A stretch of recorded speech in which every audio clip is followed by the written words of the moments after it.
दोस्तों, कोई इंसान अपने परिवार के लिए दिन रात मेहनत करता है, घर बार छोड़कर विदेश कमाने जाता है, सिर्फ इस उम्मीद में कि उसके बच्चों को अच्छी शिक्षा मिले, घर वालों को कभी किसी चीज़ की कमी ना हो। तो वो अपनी पूरी ज़िंदगी इसी सपनों में बिता देता है। लेकिन अगर वही इंसान जिसे हमने अपना समझा, जिसे सबसे ज़्यादा प्यार और भरोसा दिया, अगर वो धोखेबाज निकल जाए तो ये दिल को चीर देने वाला दर्द होता है। कुछ ऐसा ही हुआ है एक अयोध्या में तैनात सिपाही के साथ। ये घटना आपके दिल को झकझोर कर रख देगी। आगे बढ़ने से पहले एक छोटी सी गुजारिश है, चैनल को लाइक और सब्सक्राइब कर दीजिए, जिससे हमारा हौसला और बढ़ता रहे। दोस्तों, उत्तर प्रदेश के पुलिस में तैनात एक सिपाही जब जब अपने गांव आया करता था ड्यूटी से, तो उसकी पत्नी थोड़ी उदास हो जाया करती थी, परेशान हो जाया करती थी। जब वो वापस चला जाया करता था तो उसकी पत्नी खुश हो जाया करती थी और एकदम से नॉर्मल व्यवहार करने लगती थी। जब इस बात को कई बार हो चुके थे तो घर वालों की तरफ से सूचना मिलती है कि बेटा, जब तुम आते हो तो पत्नी उदास हो जाती है, चले जाते हो तो खुश हो जाती है। अब यह बात सुनने के बाद जो सिपाही था वो परेशान हो जाता है कि आखिरकार ऐसी क्या वजह है कि मेरे आने से मेरी पत्नी तो परेशान हो जाती है, चला जाता हूँ तो वो खुश हो जाती है। सिपाही ने अपनी पावर का इस्तेमाल किया और अपनी पत्नी के जो फ़ोन था उसकी डिटेल निकलवाई। उस डिटेल को निकलवाने के बाद पता चलता है कि पत्नी किसी से बहुत ज़्यादा बातें किया करती थी। पत्नी से पूछा जाता है तो पता चलता है कि उसका किसी से अवैध संबंध था, पुराना रिश्ता था, बहुत अच्छी दोस्ती थी। अब सिपाही ने साफ साफ बोल दिया कि हम दोनों में से किसी एक को चुनना पड़ेगा, या तो तुम मुझे चुनो या फिर अपने प्रेमी को चुनो। अगर तुम अपने प्रेमी के साथ जाना चाहती हो तो कोई दिक्कत नहीं है, तुम जा सकती हो। मेरे साथ रहना चाहती हो तो कोई भी दिक्कत नहीं है, मेरे साथ रह सकती हो और ईमानदारी के साथ रहो। पत्नी ने फैसला लिया और जैसे ही पत्नी फैसला लेती है तो उसके कुछ दिनों बाद 2 कत्ल हो जाते हैं, वो भी बहुत भयानक रूप में। जब कत्ल होते हैं तो इस बात की गूंज इसलिए फैल जाती है कि धरना प्रदर्शन होता है। मामला उत्तर प्रदेश के मुख्यमंत्री योगी आदित्यनाथ तक पहुंच जाता है। पुलिस इस मामले की जांच पड़ताल करती है और घटनाक्रम का खुलासा होता है। तो लोगों को यकीन नहीं हो रहा था कि कत्ल की यह वजह हो सकती है। दोस्तों, आज की जो सच्ची घटना है मैं आपको सुनाने जा रहा हूँ। ये सच्ची घटना है उत्तर प्रदेश की राजधानी लखनऊ के पास एक जगह लगती है काकोरी, और काकोरी के पास एक जगह है नगवा पुल के पास। असल में 2 लाशें पड़ी हुई थी। एक राहगीर गुजर रहा था और राहगीर को ऐसा लगा कि जैसे 2 शराबी पी के पड़े हुए हैं। ये 21 मार्च 2025 की रात लगभग 10 बजे के आसपास का वक्त रहा होगा।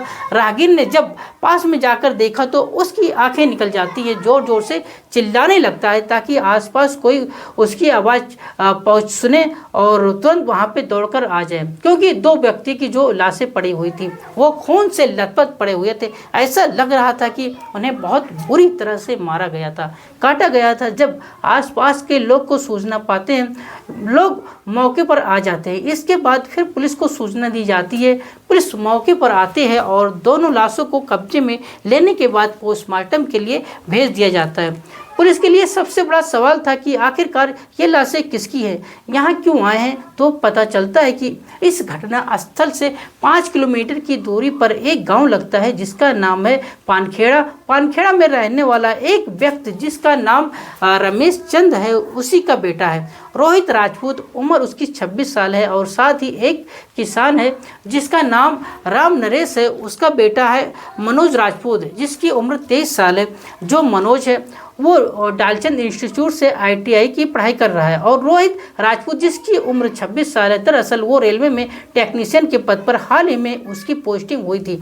दोस्तों, जब घर वालों से पूछा जाता है कि तुम्हारे बच्चे कहाँ गए थे, क्या मामला था, किसी से कोई दुश्मनी थी तो क्यों मारा गया, पुलिस ने जब घर वालों से सवाल करना शुरू किया तो पता चलता है कि 21 मार्च 2025 की रात लगभग 8 बजे दोनों ही लड़के रोहित और मनोज दोनों घर से लापता खेड़ा गांव की तरफ निकले थे। वो कहते हुए कि वहां पर जन्मदिन की पार्टी है और हम जन्मदिन मनाकर जल्दी ही वापस आ जाएंगे। लेकिन सूचना मिलती है कि उनकी लाश की मिलती है। आखिरकार पुलिस ने जब पोस्टमार्टम के लिए 100 भेजे थे, पोस्टमार्टम के बाद पता चलता है कि रोहित और उसकी गर्दन और उसकी कलाइयाँ काट दी गई थी, जिसकी वजह से एक ही बार में उसकी एक ही बार लगने से मौत हो जाती है। लेकिन मनोज को 20 से ज़्यादा वार किए जाते हैं, गहरे गहरे घाव दिए गए थे और उन गहरे घाव से पता चलता है कि बहुत बड़ी पुरानी रंजिश है। और इस रंजिश के कारण क्या है, किससे रंजिश है। पुलिस ने जब घर वालों से पूछताछ करना शुरू किया तो परिवार वाले कुछ बता ही नहीं पा रहे थे और हंगामा खड़ा हो जाता है।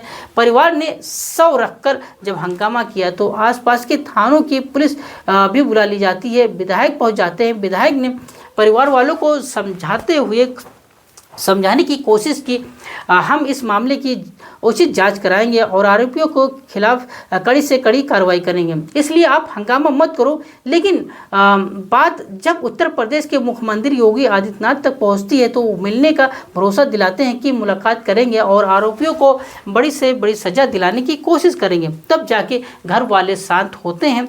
अब पुलिस पर दबाव बढ़ जाता है कि आखिरकार मामला क्या है। पुलिस ने मनोज की और रोहित दोनों की कॉल डिटेल निकलवाई और कॉल डिटेल निकलवाने के बाद यह पता चलता है कि जो रोहित है उसकी कॉल डिटेल में तो कोई ऐसी बात सस्पेक्ट नहीं पाई गई, लेकिन मनोज की जो कोड डिटेल थी उस कोड में डिटेल से पता चलता है कि उस रात, जिस रात ये घर से निकले थे 21 मार्च 2025 की रात 8 बजे के आसपास, उससे पहले लगभग एक ही नंबर से 35 से ज़्यादा बार कोशिश की गई थी। प्रयास किया गया था, बुलाने के लिए कॉल किया गया था। किसका नंबर था, पुलिस ने इस बात की पता निकालने के लिए कोशिश की तो पता चलता है कि वो एक नंबर फर्जी आई कार्ड पर, फर्जी सिम, फर्जी जो डॉक्यूमेंट थे उसके आधार पर लिया गया था। नंबर किसका था ये पता नहीं चल पा रहा था। घर वालों से पूछा गया तो घर वाले इस बारे में कुछ पता ही नहीं पाए और इस नंबर से सिर्फ एक ही नंबर पर बात होती थी और वो नंबर था मनोज राजपूत का। किसका नंबर था, पुलिस और सीबीआई इस नंबर के बारे में जांच पड़ताल करना शुरू कर देती है। पुलिस को कुछ हाथ नहीं लगता है। कई घंटे बीत जाते हैं। इसके बाद फिर से पुलिस ने सीडीआर को बारीकी से खंगालना शुरू किया तो पता चलता है कि एक और नंबर है। कभी कभी फ़ोन होता है लेकिन जब भी बातचीत होती है तो बहुत सारी बातचीत होती है। आखिरकार पुलिस ने उस नंबर की जब पड़ताल करना शुरू किया तो पता चलता है कि ईट गांव लगता है। एक ईट गांव की रहने वाली एक लड़की जिसका नाम अंकिता उर्फ दीपिका होता है। पुलिस अंकिता उर्फ दीपिका के पास आती है, उससे बातचीत करती है और सख्ती से जब पूछताछ करती है तो कुछ चौंकाने वाली बात सामने आती है। दरअसल वो बताती है कि मनोज राजपूत कभी उसका क्लासमेट हुआ करता था, कभी उसके साथ पढ़ा करता था, लेकिन 20 जून 2021 को उसकी शादी हो जाती है महेंद्र नाम के एक लड़के से। महेंद्र नाम का जो लड़का होता है जो कि तेज किशन खेड़ा का निवासी होता है और उसकी 2018 में उत्तर प्रदेश पुलिस में सिपाही के पद पर नौकरी लग जाती है। उसी सिपाही से इस अंकिता उर्फ दीपिका की शादी हो जाती है। जिंदगी ठीक ठाक चल रही थी लेकिन एक दिन अंकिता और दीपिका मेला गए थे घूमने के लिए और मेले में आमने सामने टकरा जाते हैं। जैसे ही मनोज से आमना सामना होता है, मुलाकात होती है, दोनों एक बार फिर से एक होने की कोशिश करते हैं। पति तो रहता था ड्यूटी पर, पुलिस की ड्यूटी करता था और उसकी पोस्टिंग लगभग 150 किलोमीटर दूर लखीमपुर खीरी में थी। फिलहाल उसकी पोस्टिंग लखीमपुर खीरी के पुलिस लाइन में चल रही थी और जब उसने नंबर आदान प्रदान की तो दोनों की बातचीत शुरू हो गई और बातचीत को इस कदर शुरू हुई कि दोनों फिर से प्यार में पड़ जाते हैं। फिर से दोनों के बीच में रिलेशनशिप बन जाती है और जब जब मौका मिलता था तो दोनों मुलाकात भी कर लेते थे। ऐसी कुछ जानकारी मिलती भी है। ऐसा भी पता चलता है कि दोनों के बीच में अवैध संबंध भी हो जाते हैं। जब जब सिपाही अपने घर आता था तब तब उसकी पत्नी उदास हो जाती थी, परेशान हो जाती थी, लेकिन जब वो चला जाया करता था तो वो खुश हो जाया करती थी। इसी बात को देखते हुए पति को थोड़ा शक हो जाता है और जैसे ही शक होता है तो 24 दिसंबर 2024 की बात है तो वो कॉल डिटेल निकलवा कर आता है तो पत्नी के वहाँ से पता चलता है कि इन दोनों में बहुत सारी बातें होती हैं। अब इस बात का खुलासा हो जाता है और वो अपनी पत्नी के पास जाता है और समझाने की कोशिश करता है कि तुम्हारी पोल पट्टी पूरी तरह से खुल चुकी है। तुम मनोज से बहुत सारी बातें करती हो, अब तुम्हें दोनों में से एक को चुनना पड़ेगा, या तो तुम मनोज को या फिर मुझे, यानी कि जो उसका पति महेंद्र होता है उसको चुनना पड़ेगा। दोनों में से सिर्फ किसी एक को चुनोगी तभी सही होगा। दोस्तों, जब पत्नी पर लगातार यह बात की जाती है तो पत्नी कहती है कि मैं अपने पति के साथ रहना चाहूँगी।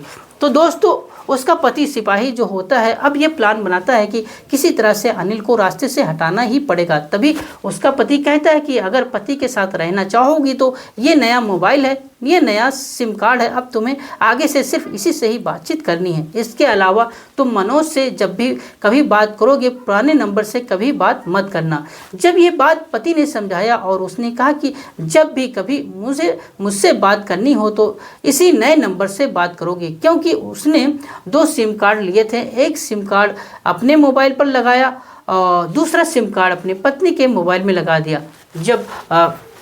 तुम जब भी बात करना नए सिम कार्ड से ही बात करना, और क्योंकि जब भी प्रेमी से बात करेगी और वो मुझसे भी इसी नंबर से बात करेगी, जो कि दोनों सिम कार्ड फर्जी से मिले हुए थे आपस में, क्योंकि इन्हें कनेक्टिविटी जोड़ने की कोशिश में काफ़ी वक्त आगे बढ़ जाता है। तभी इसकी ड्यूटी लग जाती है अयोध्या में। फिर अयोध्या में ड्यूटी करके सीधा लखीमपुर की पुलिस लाइन में ड्यूटी थी, और फिर वहाँ से इसको अयोध्या भेज दिया जाता है, और अयोध्या से इसको भेजा जाता है कि अब तुम घर जा सकते हो, यानी कि छुट्टी लेकर आया था 21 मार्च को। तभी इसने अपनी पत्नी के घर जाता है। घर जाने के बाद पत्नी से कहता है कि मैं आखिरी बार मनोज से आमने सामने मिलकर बात करना चाहता हूँ।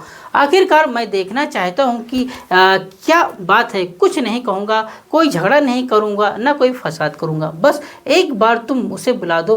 अब इसकी पत्नी अंकिता उर्फ दीपिका ने जिस नए नंबर से बातचीत करती थी उससे फ़ोन किया और करने के बाद कहा कि तुमसे बात करनी है, मिलना है। तो उसने बहाना बना दिया। इसके बाद उसने दोबारा फ़ोन किया, तीसरी बार किया, चौथी बार, पांचवी बार, छठी बार, इस तरह से करते करते लगभग 35 बार उसने ट्राई किया। आखिरकार मनोज हार जाता है और मनोज कहता है ठीक है, तुम बताओ क्या बात है, कहाँ मिलना है। तो एक जगह लगती है बरकता बाग। बरकता बाग में एक मिलने की जगह तय की जाती है। रात के तकरीबन 9 बजे के आसपास कहते हैं कि मैं वहाँ मिलूँगी, तुम वहीं पे आ जाना। और मनोज आता है तो मनोज अपने दोस्त रोहित से कहता है कि यार थोड़ी देर के लिए चलते हैं। तभी घर वाले पूछने लगे तो वो कहने लगा कि पास के ही गांव है, वहाँ पर एक जन्मदिन पार्टी है, वहाँ जा रहा हूँ। जैसे ही वो बरकताबाद में पहुँचता है, वहाँ जाने के बाद वो उस महिला से मुलाकात करता है, बातचीत करता है, और महिला उसे समझाने की कोशिश कर रही थी कि अब वो हम शायद कभी आगे नहीं मिल पाएंगे। तो यहाँ पर जो इसका सिपाही पति होता है वो 3 और साथियों के साथ छुपा हुआ था। इसी बीच में उसको मौका मिल जाता है, और जैसे ही बाइक लेकर निकला ही था कि वो घेर लेते हैं। उसके बाद हाथ में कुछ धारदार हथियार होता है और वो ऐसा मारता है कि मोटरसाइकिल रुक जाती है। फिर ये दोनों के साथ यानी कि रोहित और मनोज के साथ खूब जमकर मारपीट करते हैं। जैसे ही रोहित और मनोज के साथ मारपीट कर रहे थे, मारपीट करते करते पत्नी बचाने के लिए आया करती थी तो पत्नी को भी धक्के देकर साइड कर दिया जाता है, और ये बात बढ़ती चली जाती है। जब उसका गुस्सा इतना बढ़ जाता है दोस्तों, जो सिपाही होता है वो एक धारदार हथियार लेता है और उसके बाद एक के बाद एक वार कर रहा था, और वो लगभग अपनी पत्नी के प्रेमी पर लंबा से ज़्यादा वार करके गंभीर चोटें देने के बाद उसकी गर्दन, उसकी कलाइयाँ अलग करने के बाद वहाँ से भाग जाता है। लेकिन कानून के नज़रों में कभी भाग नहीं सकता।